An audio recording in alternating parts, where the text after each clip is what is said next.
বন্ধুরা, আজকে blog video বানানোর অনেক কারণ আছে। কারণটা হচ্ছে, কারণ আমি প্রথম মুরগি ফার্মিং করছি, ঠিক আছে? মুরগি ফার্মিং প্রথম করছি। তো আমি এই যে এই মেশিনটা আছে, এই মেশিনটা দিয়েই প্রথমে চালু করেছিলাম। দেখতে পাচ্ছ, এই মেশিনটা দিয়ে প্রথমে চালু করেছিলাম। তো আমি প্রথমে 30টা ডিম বসাই, ঠিক আছে? 30টা ডিম বসানোর ভেতর 30টাই সোনালী মুরগির ডিম বসিয়েছিলাম। তো 30টা সোনালী মুরগির ডিম এবং একটি কোয়েলের ডিম বসিয়েছিলাম। তো তা থেকে আমার প্রায় 25টা বাচ্চা হয়েছে ও একটা কোয়েলের ডিমের বাচ্চা হয়েছে। তো আমি খুবই খুশি। আমি জানতাম না যে এরকম হবে। আমার জীবনে ফার্স্ট টাইম এক্সপিরিয়েন্স মেশিনে বাচ্চা তোলার। তো বেশ, সব বাচ্চাগুলোই ভালোই হয়েছে বেশ।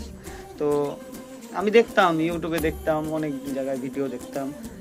ভিডিও দেখেই আমার মানে তৈরি করা প্রথম ইন্সপিরেশান যে আমি করব কিছু, সেই বলেই আরও তৈরি করা।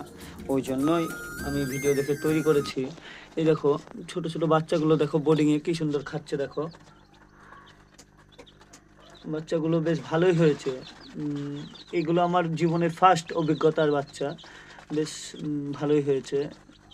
দেখি কতটা কি আমি ভালো করে করতে পারি। এখানে আমি ছোট করে বোর্ডিং করেছি, আর এদের এখানে ছোট করে থাকার ঘর করেছি। এই ছোট দুটো মুরগি নিয়ে আমার প্রথম শুরু। তো যাই হোক, আমি আর বেশি কথা বাড়াচ্ছি না। দেখা যাক। আমার এই বিজনেসটা ছোট্ট করে আমি আশা করেছি তোমাদের জন্য শুরু করার। তোমরা আমার পাশে থেকে একটু সাপোর্ট করো আমাকে। আর ভিডিওগুলো ভালো লেগে থাকলে অবশ্যই একটু লাইক দিয়ে চ্যানেলটিতে সাবস্ক্রাইব করে দেবে। ধন্যবাদ। চলো, টাটা, বাই বাই।